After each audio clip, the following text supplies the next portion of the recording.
네. 목사님 뒤에 계십니다. 제가 목사님 계시는데 오늘 이제 성탄절철 대림절 주간 말씀을 같이 나누고자 합니다. 주제는 그리스도를 향한 기다림이라는 주제로 말씀을 나누고자 합니다. 그러면 같이 성경 말씀을 교독하도록 하겠습니다. 제가 노란색을 먼저 읽고 여러분이 하얀색 읽으면서 교독하시겠습니다. 그런데 마침 예루살렘에 시므온이라는 사람이 있었는데 그 사람은 의롭고 경건한 사람이므로 이스라엘이 받을 위로를 기다리고 있었고 또 성령이 그에게 임하여 계셨다. 그는 주님께서 세우신 그리스도를 보기 전에는 죽지 아니할 것이라는 성령이 그가 성령의 인도로 성전에 들어갔을 때 마침 아기의 부모가 율법이 정한 대로 행하고자 하여 아기 예수를 데리고 들어왔다.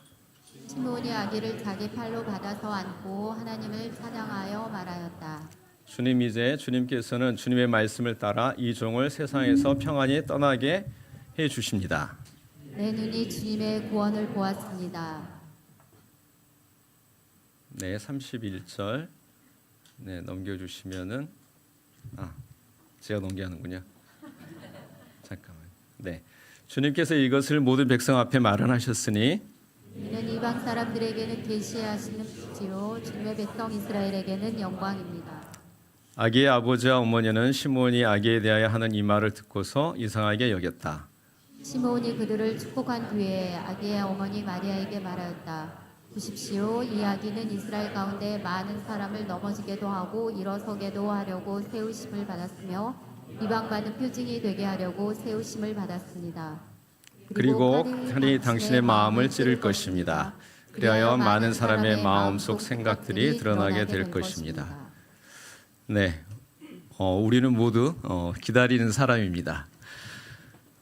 제가 오늘 여기 이제 딱 왔는데 해지가 딱 들어오면서 기다린다라는 표현을 했어요. 그래서 오늘 그 성경의 제목인데 우리가 이제 얼마 전에 이제 은찬이 얘기를 들었잖아요. 이제 다리가 다쳐서 체대 준비하는데 큰 어려움이 있다는 그 얘기를 들었을 때 가슴이 저도 철렁 내려앉았거든요.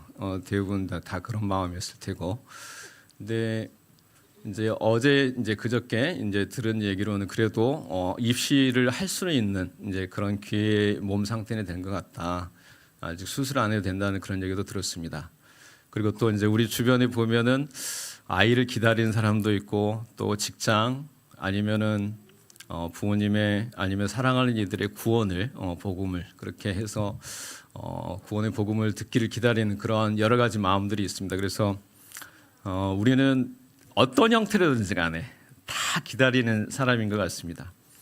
그래서 이제 이 기다림에는 다양한 형태들이 있는데 이제 상황이 바뀌기를 문제가 해결되기를 또 마음의 평안과 위로가 있기를 그렇게 이제 기도하고 있습니다. 그런데 이 기다림들의 중요한 부분들의 질문이 있습니다. 그 기다림이 내가 원하는 시기에 오는 것도 중요한데 그 왔을 때 아니면 오지 않는다면 그 기다림을 어떻게 해석을 해야 할까? 그래서 기다림 자체의 결과보다 더 중요한 건 이런 질문입니다. 나의 기다림이 나를 성숙하게 하는지 아니면 나를 지치게 하거나 나를 파괴하고 있는지 그것에 대한 질문을 해야 되는 것 같습니다. 이 질문을 하면서 좀 더 근원적인 질문을 하나 더 여러분에게 던지겠습니다. 왜 인간은 기다리는 존재일까?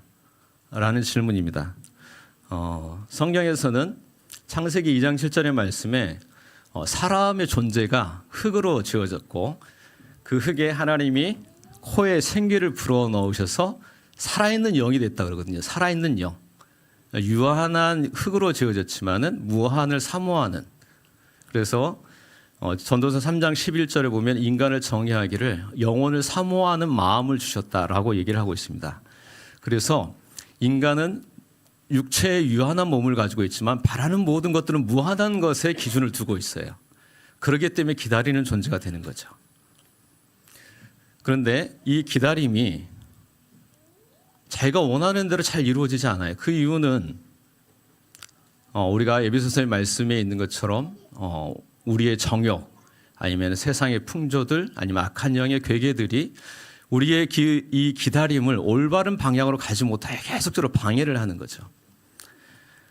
그래서 오늘의 말씀은 이 기다림이 온전한 방향으로, 그리고 기다림이 우리에게 선물이 되고 힘이 되고 위로가 되는 그 기다림은 어떻게 우리가 할 수 있을까라는 것을 오늘 시므온을 통해서 우리가 같이 보고자 합니다. 그래서 시므온을 통해서 우리가 같이 말씀을 나누고자 하는 내용은 어떻게 기다림이 무너지지 않을 수 있는지, 정욕과 세상 풍조와 악한 영에 의해서 훼손되어진 우리의 이 마음 가운데 이 기다림이 무너지지 않고 온전한 방향으로 나아갈 수 있는지, 두 번째는 무엇을 기다릴 때 우리의 기다림이 선물이 될 수 있는지, 그리고 세 번째는 그리고 어떻게 우리의 기다림이 다시 평안과 위로와 힘이 될 수 있는지, 이런 내용을 가지고 오늘 말씀을 보도록 하겠습니다. 먼저 기다리는 사람 시므온. 시므온은 기다리는 사람으로 현실 속에 살아간 사람이거든요. 25절 같이 한번 읽겠습니다. 그런데 마침 예루살렘에 시므온이라는 사람이 있었는데 그 사람은 의롭고 경건한 사람이므로 이스라엘이 받을 위로를 기다리고 있었고 또 성령이 그에게 임하여 계셨다. 네. 누가복음 1장, 2장을 보면은 계속 기다리는 사람들이거든요. 계속 기다리는 사람들이 나옵니다. 우리가 아는 것처럼 세례 요한의 아버지 사가랴와 엘리사벳은 늙은 나이에 아이를 기다리고 있습니다. 아주 늙은 나이에. 그리고 마리아도 예수님을 기다리고 있고, 오늘 본문의 시므온, 그 다음에 나오는 안나가 다 기다리는 사람으로 얘기를 하고 있습니다. 시므온은 누구일까요? 성경에서 시므온은 이렇게 표현을 합니다. 네 가지로 표현을 하는데, 첫 번째, 역사 속에 실제한 인물이다. 그런데 그 사람을 제사장이나 공식 지도자나 예언자나 그런 형태로 이 사람을 설명하지 않아요. 어떤 직함, 아니면 그 사람이 가지고 있는 소유, 아니면 그 사람이 어떤 평판을 얘기를 하지 않고 이 사람에 대해서 이렇게 평가를 합니다. 의롭고 경건한 사람이라고 얘기를 하고 있어요. 의롭고 경건한 사람. 그래서 누가복음의 가장 중요한, 사람을 얘기할 때 가장 중요하게 평가한 게 의롭다라는 평가거든요. 의로운 사람이다. 그런데 그 의롭고 경건한 사람은 이 두 가지, 사람을 표현할 때 두 가지가 통합이 되어 있습니다. 첫 번째는 율법, 의롭다라고 하는 것은 율법에 충실하다라는 의미이고, 경건한 사람이라고 하는 것은 하나님 앞에서 경건하게 하나님을 경외하며 사는 사람이다라는 것이 경건한 표현입니다. 그래서 시므온은 의롭고 경건한 사람, 그러면은 율법에 정통할 뿐만 아니라 하나님 앞에 살아온 사람이다라고 하는 것을 얘기를 하고 있습니다. 세 번째는 그 사람이 기다리는 사람으로 얘기를 하는데, 뭘 기다리느냐? 이스라엘의 위로를 기다리는 사람이다라고 얘기를 하고 있습니다. 그래서 여기에서 보면은 우리가 얘기하는 어떤 내 안의 욕망, 아니면은 내가 어떤 추구하는 그런 많은 것들의 기다림들이 있는데, 그보다 좀 더 본질적인 이스라엘의 위로를 기다리는 사람이다. 언약 안에서 역사와 공동체의 회복을 갈망하는 사람이다라고 얘기를 하고 있습니다. 그리고 마지막으로 얘기하는 것은 성령이 임하여 계신 사람이라고 얘기를 하고 있습니다.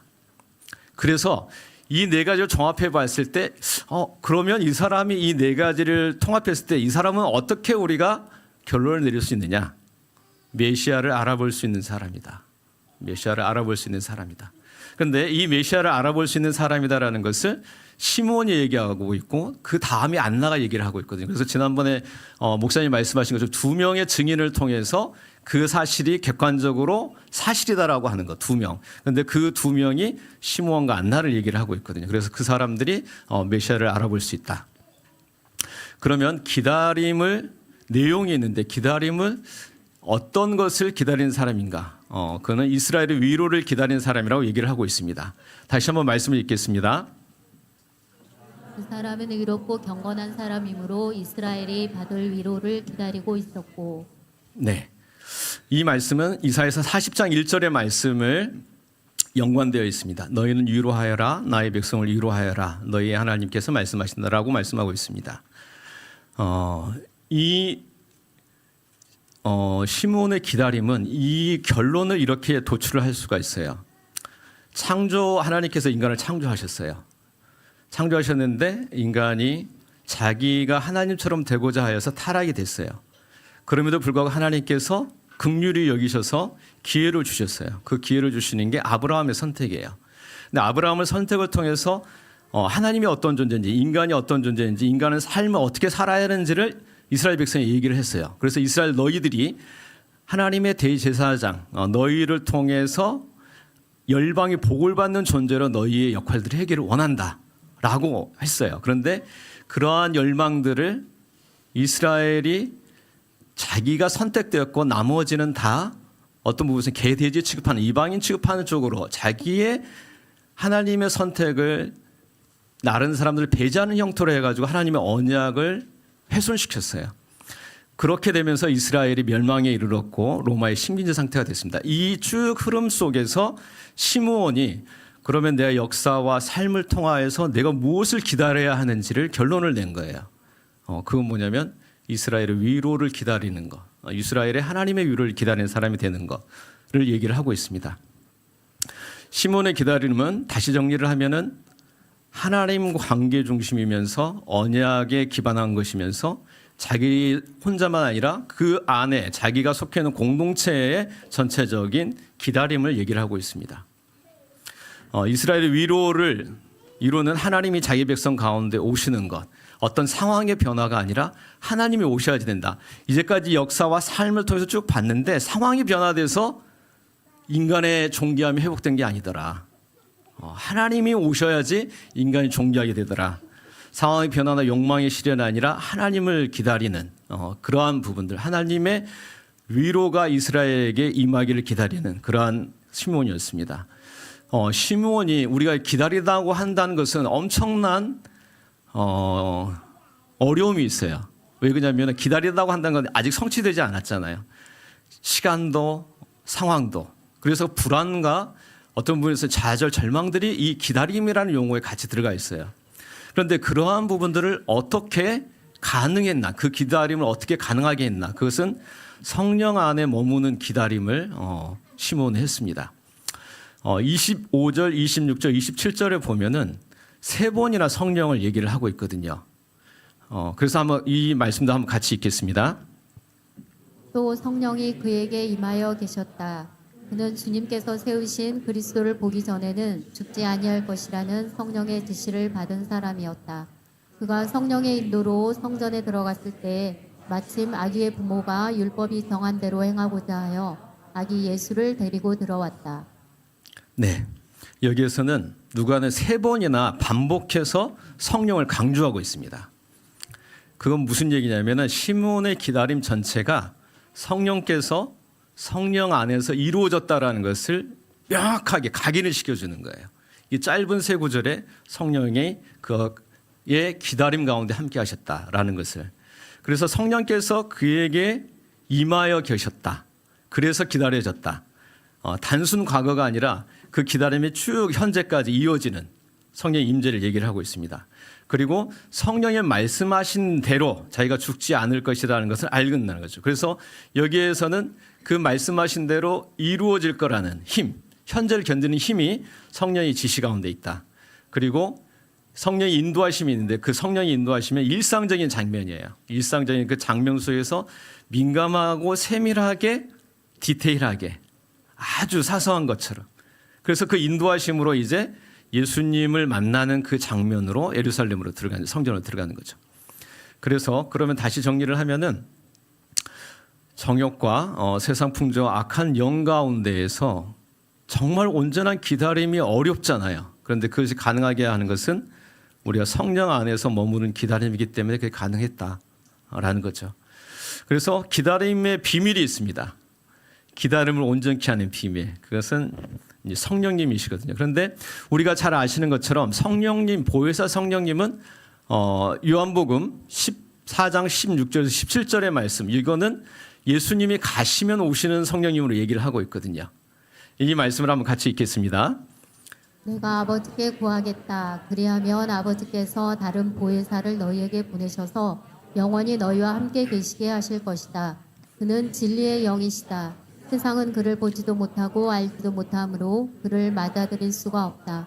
그러나 너희는 그를 안다. 그것은 그가 너희와 함께 계시고 또 너희 안에 계실 것이기 때문이다. 네, 여기서 보시면은 예수님께서 아버지께 구하겠다. 아버지께서 다른 보혜사를 너희에게 보내시겠다.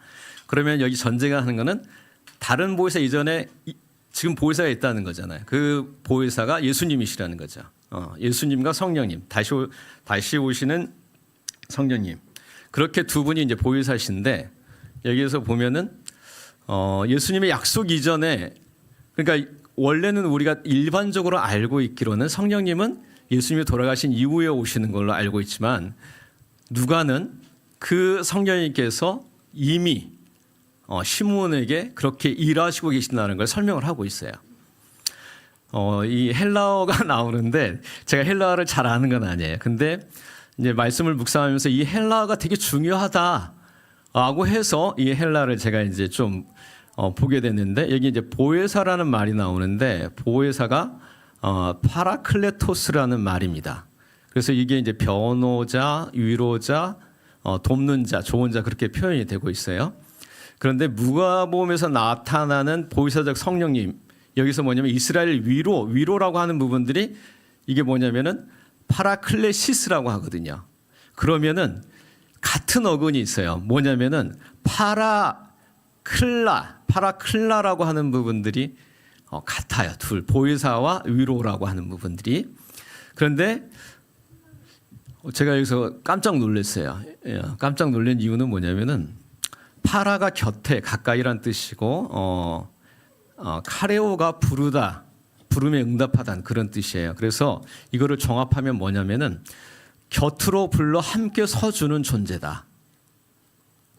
그게 보혜사라는 의미와 위로자라는 의미가 같이 그런 의미가 있다라는 거죠. 그런데 여기에서 이제 이게 헬라어잖아요. 헬라와 그 이제 그리스 문화에 있어서 이 파라클라라고 하는 것이 이런 의미가 있다고 합니다. 억울한 자 곁에 서서 변호하는 자. 그 다음에 연약한 자 곁에 머물면서 버텨주는 자. 절망한 자 가운데 말로만 아니라 스스로 그 존재를 지지하고 위로하고 돕는 자. 그 다음에 길 잃은 자에게 다시 부르며 방향을 제시하는 자, 좋은 자. 그래서 원래 이 파라클레토스라는 보혜사라는 말이 영어로는 한 단어로 설명이 안 된대요. 그러니까 네 가지를 다 얘기해야지 된대요. 네 가지를 다.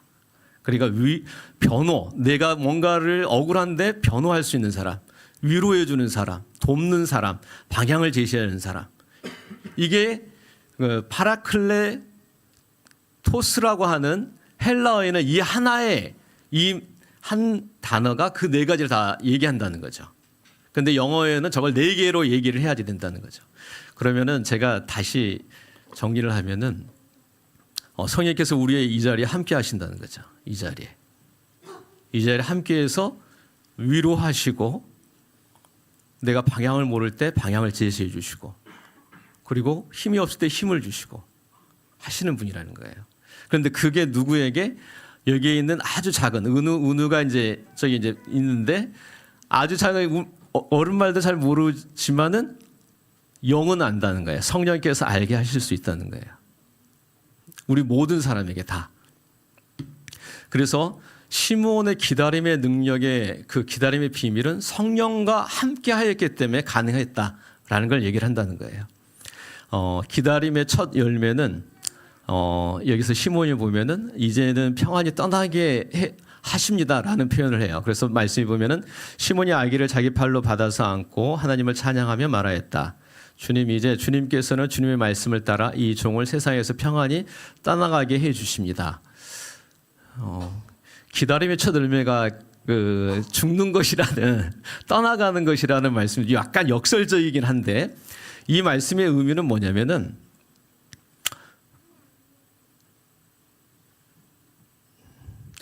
평안히 가게 한다라는 것은 모든 불안정한 상태가 다 해소됐다라는 의미예요.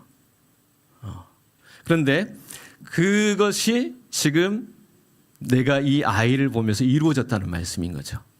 그런데 그 아이를 보는 그 시므온은 어떻게 하냐면 그 아이를 그냥 단순히 보고만 있는 게 아니라 안아요. 안으면서 환영하고 축복을 해요. 그런데 여기에 이제 되게 역설적인 부분이 있는데 오늘도 우리가 이제 찬양을 한 것처럼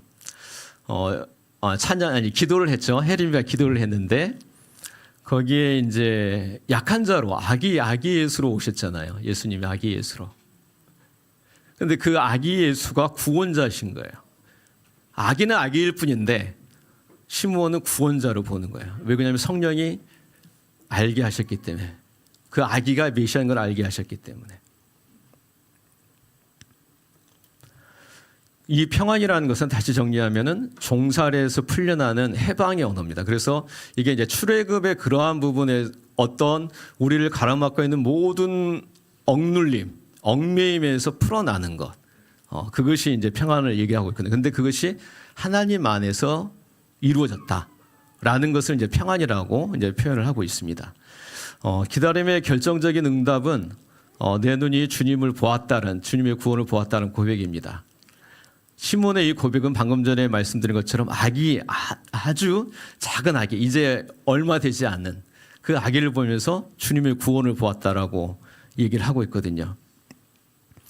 여기서 중요한 부분들은 구원은 사건이 아니라 인격이라는 거예요. 인격, 예수님, 인격적인 만남, 그것이 구원이다.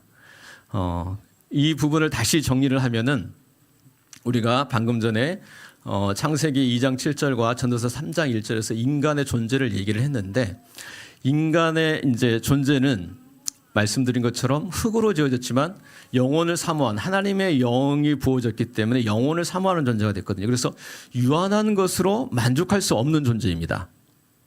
그래서 어거스틴은 이렇게 얘기를 하고 있거든요. 주님, 당신 안에서 쉬기까지 우리 마음은 안식을 할 수 없었습니다. 무슨 얘기냐면은 내가 모든 기다림을 다 성취를 했어요.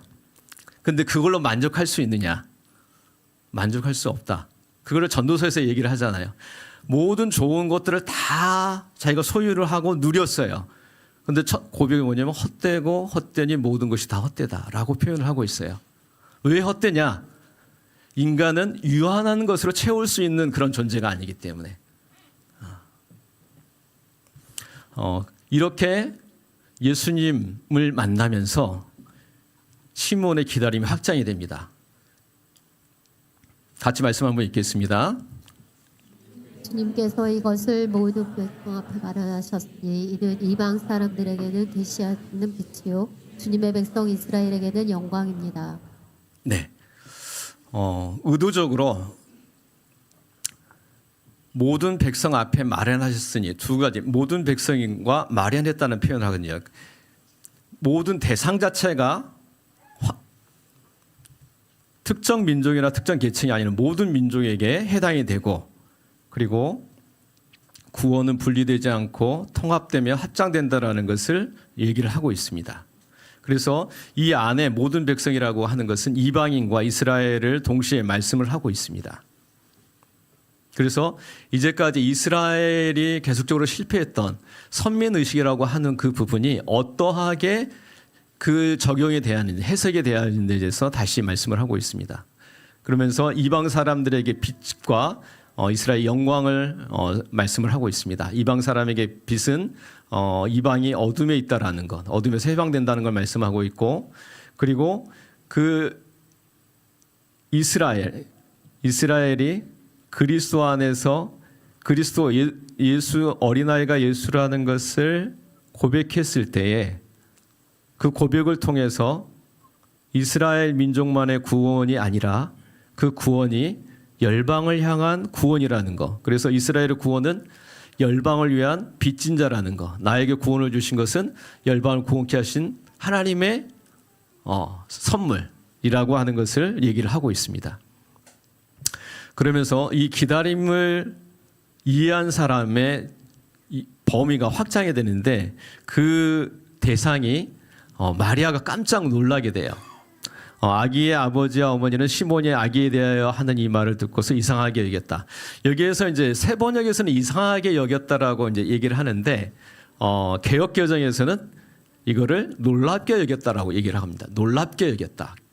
경이롭다라는 의미입니다. 그러니까 미친 사람이 아니라 내가 생각한 걸 넘어선 거를 얘기하고 있다. 그런 의미예요. 그래서 계시는 마리아가 그것을 예수님이 어떤 분인지를 알고 있었지만은 또 시므온을 통해서 새롭게 예수님이 어떤 분이구나. 내가 생각했던 것보다 더 깊고 풍성한 분이시구나라고 하는 것을 얘기를 하는 겁니다.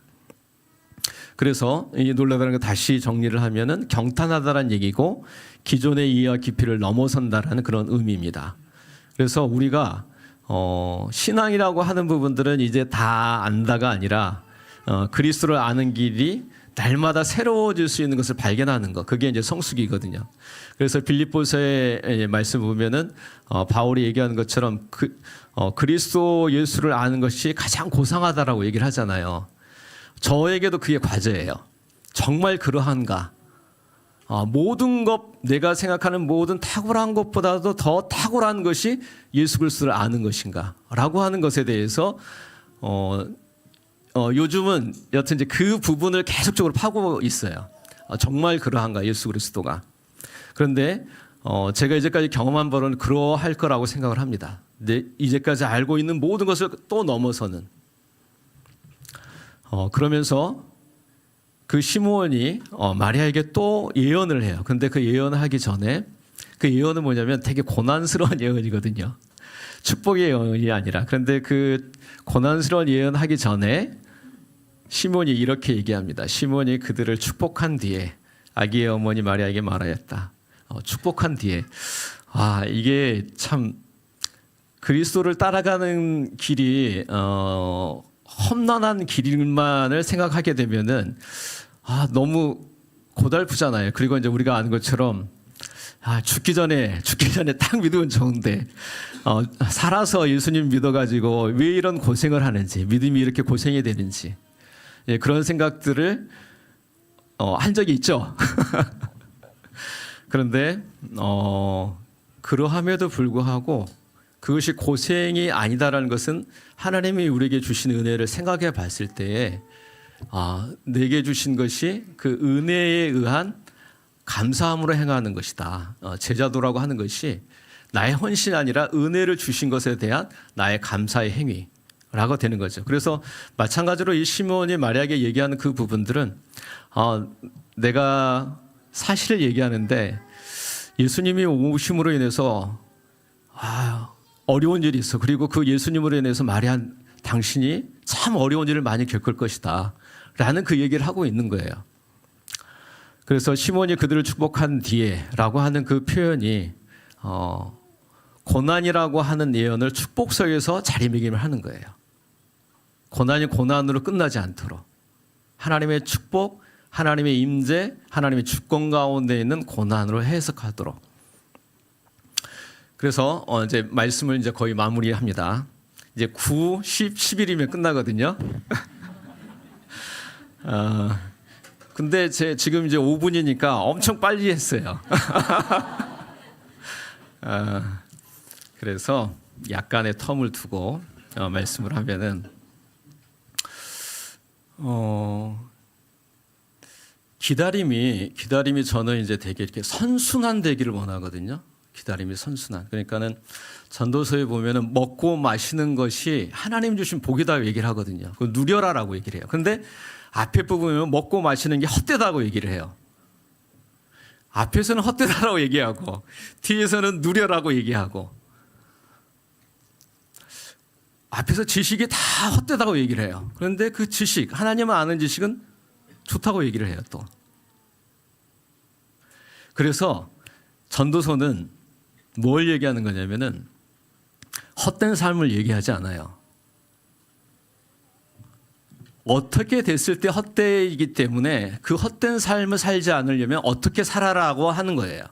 그러면 헛되지 않은 삶을 사는 건 어떻게 하냐면은 창조주를 기억해라.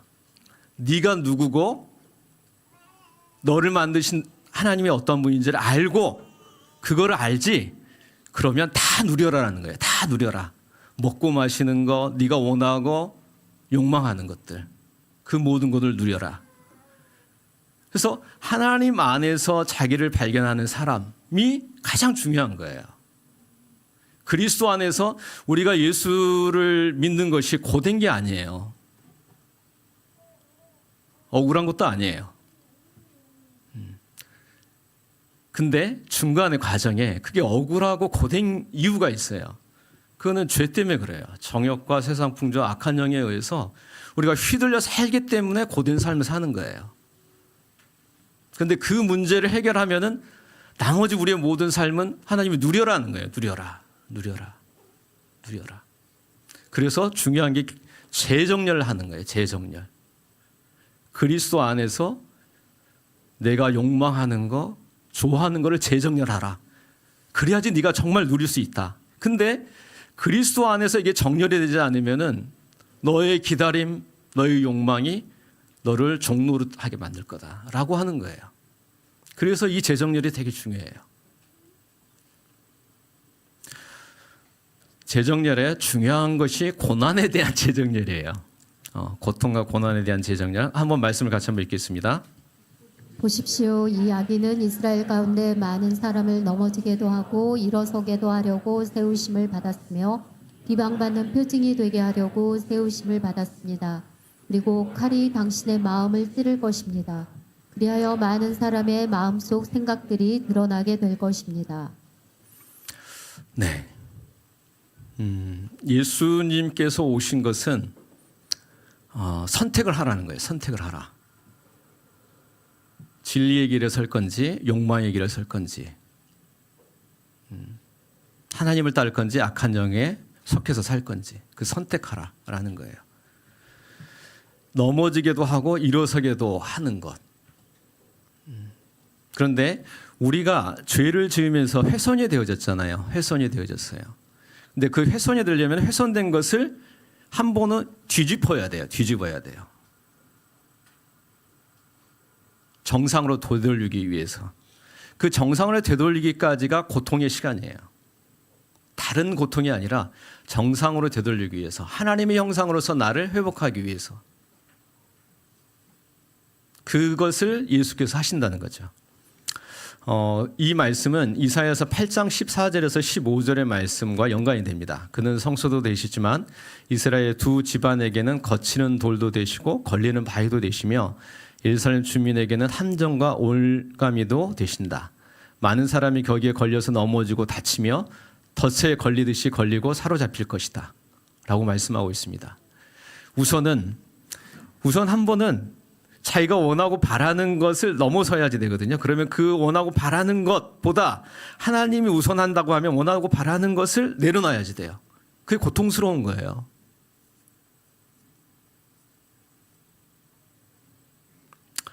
이유는 에베소서 2장 2절의 말씀 때문에 그렇습니다. 그때 여러분은 허물과 죄 가운데서 이 세상의 풍조를 따라 살고 공중의 권세 잡은 통치자 곧 지금의 불순종 자식들 가운데 작용하는 영을 따라 살았습니다.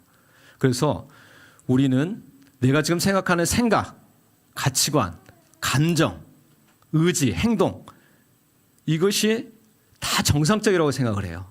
이것이 옳다고 생각을 해요. 그런데 그 모든 것이 오염되고 훼손되어졌다면 먼저 내가 생각하는 거, 내가 느끼는 감정, 내 의지를 되돌아봐야 돼요.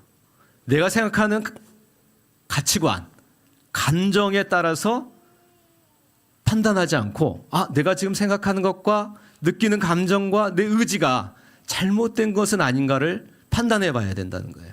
왜? 세상 풍조와 악한 영이 내 정욕, 내 생각, 욕망들을 다 어그러져 놨기 때문에.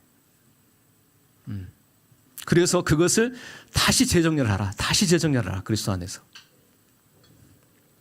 그러면은 어떻게 되느냐? 빌립보서 4장 12, 13절 한번 같이 읽겠습니다. 나는 비천하게 살 줄도 알고 풍족하게 살 줄도 압니다. 배부르거나 굶주리거나 풍족하거나 궁핍하거나 그 어떤 경우에도 적응할 수 있는 비결을 배웠습니다.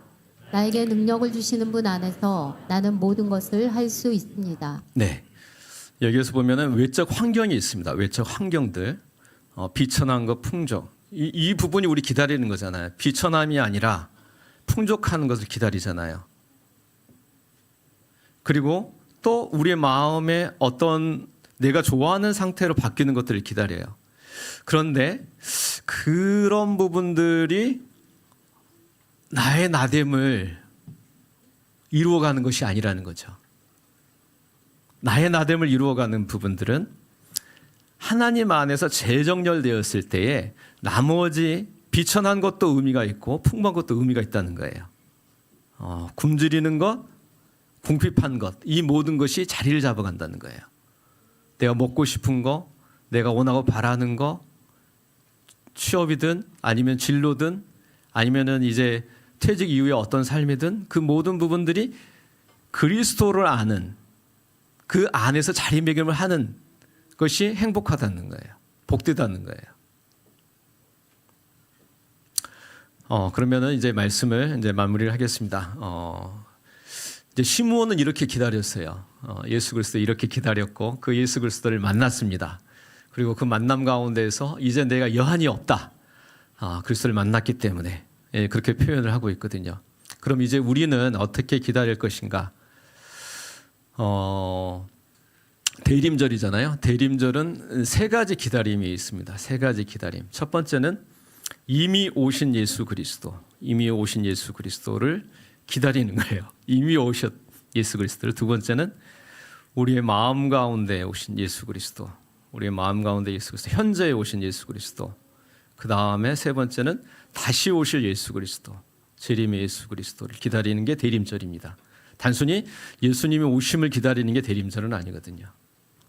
그래서 세 가지, 이미 오신 예수 그리스도를 우리가 어떻게 기다릴 것인가? 이미 오셨다라는 것은 약속이 성취됐다라는 거예요. 그래서 하나님의 약속을 이루신 분이다. 기다림이 헛되지 않는다. 그 부분을 이미 오신 예수 그리스도를 통해서 우리가 기다리고 생각해 봐야 하고, 두 번째는 지금 함께 하시는 그리스도 예수. 현재의 기다림은 임재 안에서 아까 보혜사 성령은 곁에 섰다라는 게 중요하거든요. 곁에 있다. 보혜사는 곁에 있다. 곁에 있어서 위로하신다, 능력을 주신다, 조언해 주신다, 방향을 제시해 주신다.